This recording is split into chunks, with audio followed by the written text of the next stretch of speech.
You guys the only 8th graders here? What grade is it? 7?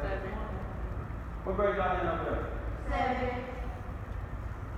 You know, when I look around this room, and you all tell me if I'm wrong, there are a couple of you, small amount of you, it's not like yesterday, that I continue to see. Sit up in the chair for me. 8th graders, let me ask you a question, and I'll do this quick, and I don't want to take anything away from what you're doing right now, Mr. Nimitz and Mr. Streeter. 8th graders, let me ask you something. Quickly, where are you going to high school next year? Northwestern? Where you going? You're not. Edison? Edison. Let me ask you a question. Right now, I'm going to put the 8th graders on the spot, everybody. And we got nice looking young ladies here. Let me ask this question. What do you want to be when you grow up? A pediatrician. What do you want to be? Pediatrician. What do you want to be? Dispatcher for the police, firefighter. What do you want to be? A veterinarian. I love that. Let me ask you this question. And you're not even in 8th grade. I'm going to ask you a question. What do you want to do when you grow up?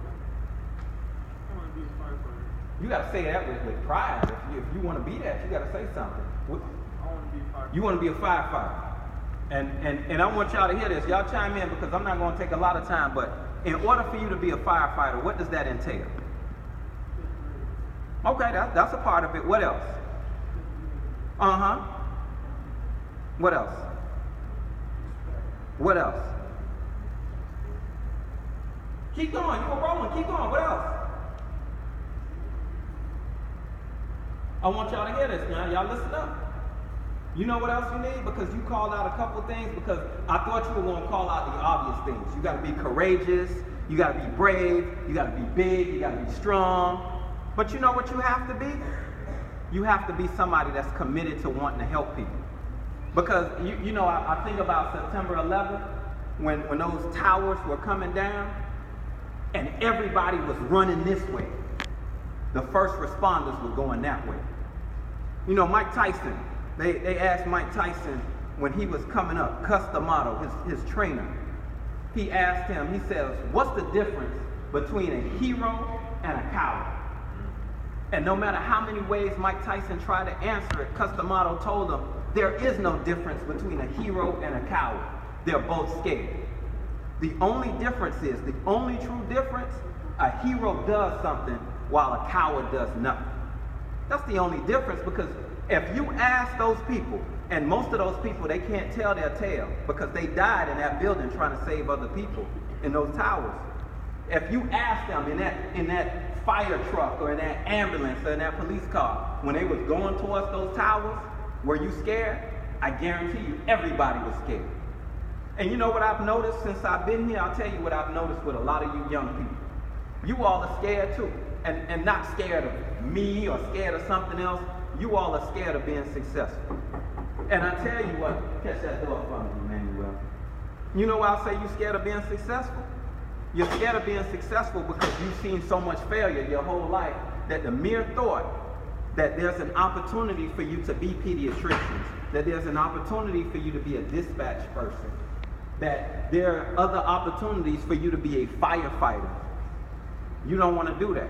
And you know what the truth of the matter is? Like I don't care if you're in the 6th grade or you're in the 7th grade or what it is that you have going on. You don't have to be the smartest. You don't have to be the biggest. You don't have to be the strongest.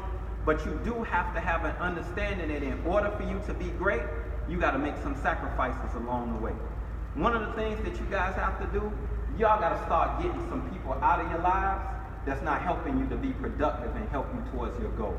If I look at your grades, if I look at what you guys have going on right now, some of you are happy with C's. You think it's all right because you're getting by. Nobody wants to get by in life. When you all get older, and you know the funny thing about you ladies saying this, I could tell you all stories. When I was actually in the classroom, every child that I asked, what do you want to be? We go around the classroom, all the girls, they want to be pediatricians, lawyers, doctors, judges, great jobs. You ask the guys, they want to be football players. They want to be basketball players. They want to be lawyers and businessmen. But nobody ever says, I want to be in prison. But guess what happens? If we go around this room and we look at statistics, statistics will tell you that at least 20% of you all in here, before you even become 18, would have been arrested at least 3 times. Nobody says, and I want you to hear this because I'm being serious about this. Nobody says, I want to be homeless. You know, it's funny that you guys go past the corner store and you see somebody out there begging for change, and we laugh and we say what it is that we say, but those very same people sat in the classroom at one point in their lives, and they never said that I want to be addicted to drugs, I want to be strung out, I want to be sick. But you know how they wound up along that path? By some of these very same actions that I see taking place. We steal, we lie, we skip, we fail, and we're disrespectful. So you're creating a pathway to that road right there. Me and you, we don't have to talk about it because you and I both know that we've had private conversations, some things that I've done for you that I will never tell anybody. But you and I know, so you of all people, for some of the things that you and I have shared, I would honestly think that you would be one of the best guys in the building.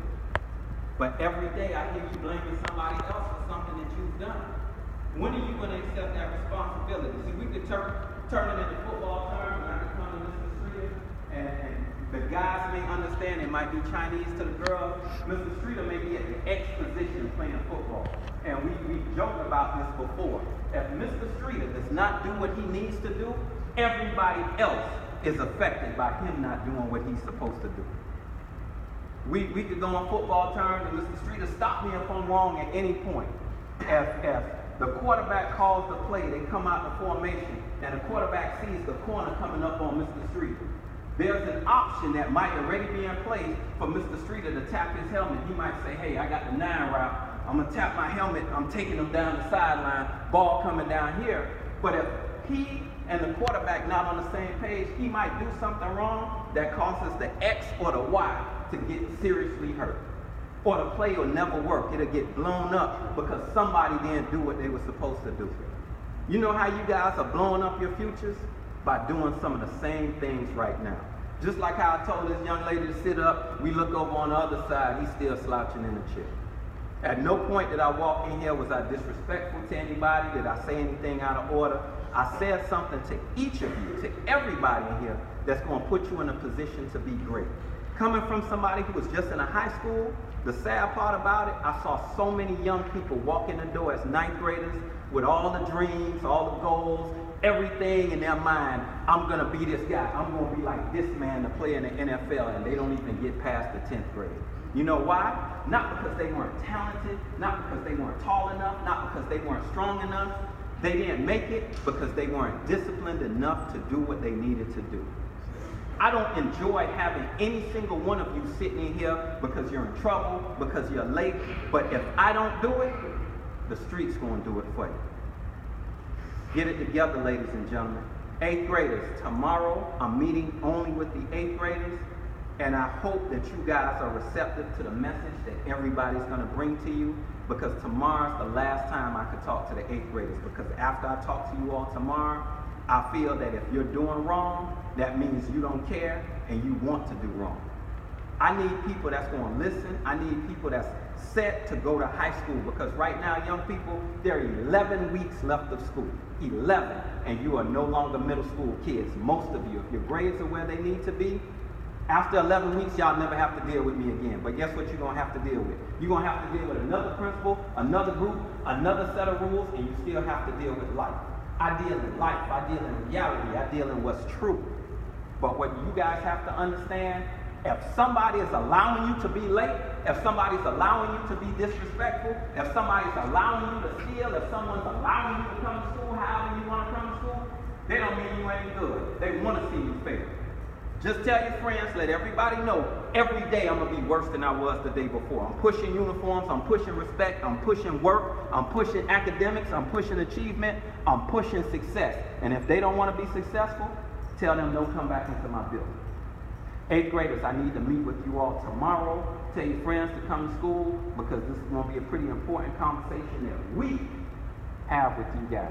And after that, it is what it is. Get it together, y'all. Get it together. Get it together, boss man. Gentlemen, thank you.